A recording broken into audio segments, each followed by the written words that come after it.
Miren, esta ley de ayuda alimentaria para los trabajadores se publicó en el Diario Oficial de la Federación el pasado 17 de enero de 2011 y entró en vigor un día después de su publicación. Como se dijo hace un momento, esta ley tiene por objeto promover y regular la instrumentación de esquemas de ayuda alimentaria en beneficio de los trabajadores.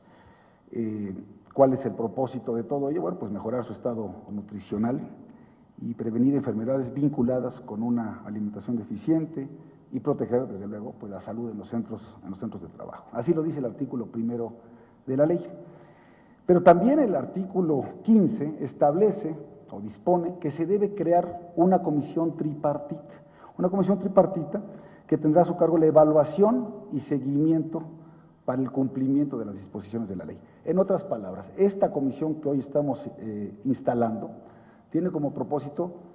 que revisemos de manera permanente el cumplimiento de las disposiciones de la ley para que no sean disposiciones nugatorias, para que realmente nos sirvan y les sirvan a los trabajadores, para que realmente se cumpla con su propósito, con su objetivo. Establece la ley que esta comisión habrá de ser presidida por la Secretaría del Trabajo y Previsión Social y que tendrá 3 representantes del sector gubernamental, 3 representantes de las organizaciones nacionales de trabajadores y también un igual número de representantes de las organizaciones nacionales de empresarios.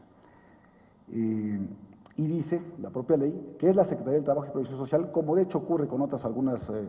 ordenamientos legales en materia de seguridad social y de previsión social, que es la Secretaría del Trabajo y Previsión Social la que se encargue de formular la mecánica, la manera de integración de esta comisión.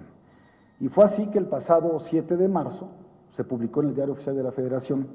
el acuerdo,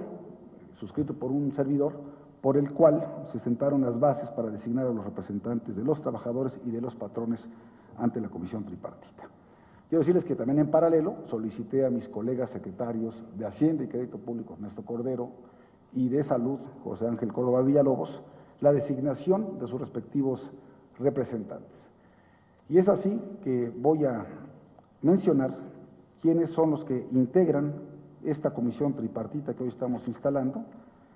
La va a presidir, porque así como lo que comenté hace un momento lo dispone la ley,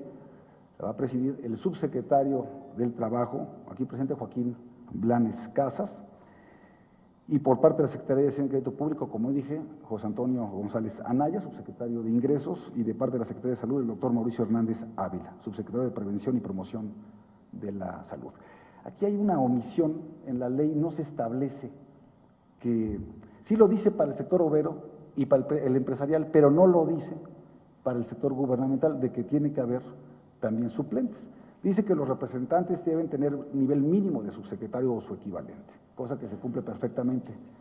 pero no habla de una suplencia. Entonces yo lo que les pido, si no tienen ustedes inconveniente, que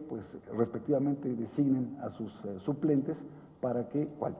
yo espero que siempre estén presentes Pepe Toño, Mauricio y Joaquín, pero bueno, si algún día por alguna razón no pueden estar, que haya un suplente de ustedes. Por el sector obrero invitamos a 3 organizaciones por considerar que estamos frente a lo más representativo, digamos, de tanto el sector obrero como del sector empresarial. Y del sector obrero invitamos a la Confederación de Trabajadores de México, a la Confederación Regional Obrera Mexicana, la CROM, y a la Confederación Revolucionaria de Obreros y Campesinos, la CROC.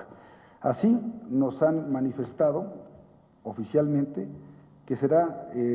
titular de parte de la CTM, el senador Carlos Aceves del Olmo. Desafortunadamente no nos pudo acompañar el día de hoy como era su intención, pero él será el titular de parte de la CTM y el suplente Fernando Salgado, que sí se encuentra con nosotros. Por parte de la CROM está David Telles García como propietario y Carlos Ortiz Íñiguez como suplente. Por parte de la CROC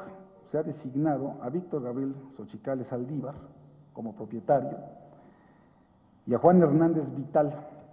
como suplente. De parte del sector empresarial tenemos a don Virgilio Sergio Mena Becerra, que además tiene una amplia experiencia en el sector, por parte de Coparmex, de la Confederación Patronal de la República Mexicana, y a doña Adela Barona de Sánchez Mejorada, como miembro suplente de la misma. De parte de CONCAMIN, de la Confederación de Cámaras Industriales de los Estados Unidos Mexicanos, está Salomón Pressburger como titular, como propietario, y don Octavio Carvajal, abogado del sector, conocedor de la materia, como suplente. Y me da mucho gusto también, pues, dar la bienvenida en esta ocasión al presidente de la Confederación de Cámaras Nacionales de Comercio, Servicios y Turismo, al maestro Jorge Dávila Flores, que es el propietario de parte de Concanaco Servitur, aquí para efectos de la integración de esta mesa tripartita, y a Juan José García Lourdes como suplente. Ahí está. Bienvenido, Juan José. De tal manera que con esto queda formalmente instalada esta comisión tripartita. Si les parece, vamos a citar para la segunda reunión, aunque va a ser primera ya efectivamente de trabajo, para el próximo 27 de abril, para que tomen nota, ¿verdad? 27 de abril de 2011 en las instalaciones de la Secretaría del Trabajo y Previsión Social. Así pues, esta ley de ayuda alimentaria para los trabajadores lo consideramos un instrumento jurídico muy importante que viene a complementar una serie de acciones, todas ellas tendientes precisamente a la atención de estos problemas que se han comentado hoy. Y me da mucho gusto, y lástima que no está Carlos Aceves del Olmo, pero le pido a Fernando Salgado que se lo comente, porque me da mucho gusto cómo en el mismo diseño de esta ley, cómo se armonizaron dos principios, no solo principios, dos disposiciones constitucionales, el artículo 4 y el artículo 123, porque esto tiene que ver con el derecho a una adecuada, a la salud de los mexicanos, por un lado, pero por otro lado también al derecho al trabajo y a las condiciones óptimas, dignas para las relaciones laborales del 123 constitucional. Y como se dijo aquí hace un momento, todos ganamos. Miren, va a ganar el trabajador, porque va a tener acceso a una alimentación mucho más balanceada, mucho más nutritiva,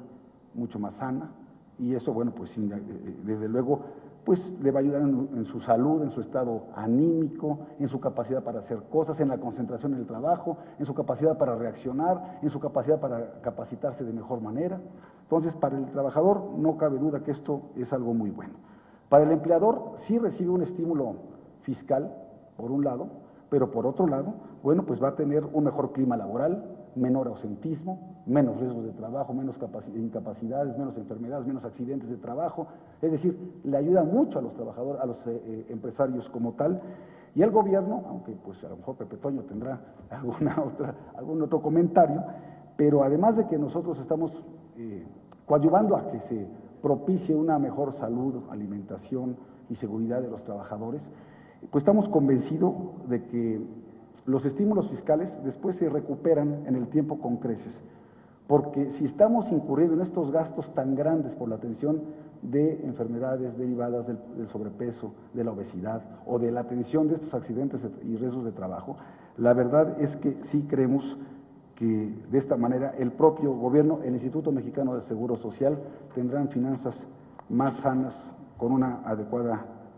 atención de esta política pública. Yo los invito, se los he dicho cuando hemos hablado de la capacitación, se los he dicho cuando hemos hablado de la seguridad y la salud en los centros de trabajo, que veamos esas acciones como una verdadera inversión y no como un gasto, y que veamos esta ayuda alimentaria a los trabajadores también como eso, como una verdadera inversión. Sé que ustedes lo pueden contabilizar los empresarios como un gasto, lo es desde un punto de vista técnico de contabilidad, pero véanlo más bien como la inversión adecuada para que haya mucho más continuidad en el trabajo, mucho mayor productividad y desde luego trabajadores más sanos. Miren, ya para cerrar, yo creo que todos los aquí presentes estamos muy comprometidos con que las personas en nuestro país no solamente tengan una ocupación, perdón la expresión, una mera chamba, sino que tengan empleos formales, en la economía formal, porque eso significa acceso a la seguridad social, a la previsión social, significa tener prestaciones, significa tener la capacitación para y en el trabajo. Y por eso es que me parece que esta ley de ayuda alimentaria para los trabajadores, la verdad es que ayuda en la parte de dignidad como seres humanos de los trabajadores, pero también en sus condiciones generales de trabajo. Y aquí, como decía Daniel hace un momento, lo decía también Jorge, lo decía Fernando, es el enorme valor del tripartismo. Hoy hay quienes cuestionan el tripartismo y a las instituciones de seguridad y previsión social que tienen como órganos directivos al tripartismo. Este es un muy buen ejemplo, junto con el Instituto Mexicano de Seguro Social, con Infonavit, con Infonacot, con las comisiones diferentes que tenemos instauradas al efecto, donde funciona el tripartismo, el diálogo social, que es lo que nos está dando? Nos está dando paz laboral, nos da productividad y desde luego ahora está también apuntando al trabajo decente. Coincido con Jorge Dávila en que pues todo lo que tenemos, a pesar de que estamos avanzando en el sentido correcto, es insuficiente. Y en materia laboral todavía tenemos que ir por mucho más. Y que así como esta ley de ayuda alimentaria para los trabajadores es un muy buen ejemplo, como decía la senadora María de los Ángeles Moreno, de entendimiento entre el Poder Legislativo, el Poder Ejecutivo, los sectores productivos, ¿verdad?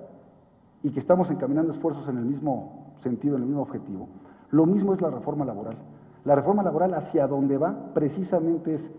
que sin tocar el 123 constitucional, para no tener siquiera la tentación de modificar ninguno de los derechos fundamentales, ni individuales, ni colectivos de los trabajadores, sí podamos avanzar decididamente en tres ejes: competitividad de una economía que pueda generar más empleos, productividad en las relaciones laborales, que mejore el salario de los trabajadores y por tanto el bienestar de sus familias, y el trabajo decente. Esta expresión que no nos debemos cansar de estar defendiendo y promoviendo en todos los foros y en todos nuestros actos, que es precisamente el acompañamiento de las condiciones óptimas de seguridad, de salud, de capacitación, de seguridad social, de previsión social que deben tener todos los trabajadores en México. Para eso es la reforma laboral y no para otra cosa. Mienten quienes estén diciendo que esta es una reforma regresiva o que atenta contra los derechos de los trabajadores. No hay peor derecho de un trabajador que no tener trabajo. Y hoy lo que estamos viendo en nuestro país es que desafortunadamente muchos jóvenes no pueden conseguir su primer empleo por las restricciones y las rigideces normativas. ¿De qué se trata? De que haya más empleos en la economía formal, con seguridad social, con prestaciones, con previsión social, que haya mayor productividad en las relaciones laborales, que se agilice la justicia laboral. Y entonces todo este paquete de piezas normativas son las que nos van a dar el día de mañana, eso espero, y no en un futuro lejano, mucho mejores condiciones de eficiencia en el mercado laboral. Termino por simplemente felicitarlos a todos de nueva cuenta y también felicito a mi equipo de trabajo por la organización de esta extraordinaria reunión, pedirles a las organizaciones empresariales y a las organizaciones sindicales que hagan todo el esfuerzo necesario para la difusión, para la promoción de las grandes bondades que tiene esta ley de ayuda alimentaria para los trabajadores y pedirle a quienes integran esta comisión que pongan todo su empeño, entusiasmo y responsabilidad, porque México y el sector bien lo merecen. Por su atención, muchísimas gracias a todos, que tengan muy buenas tardes.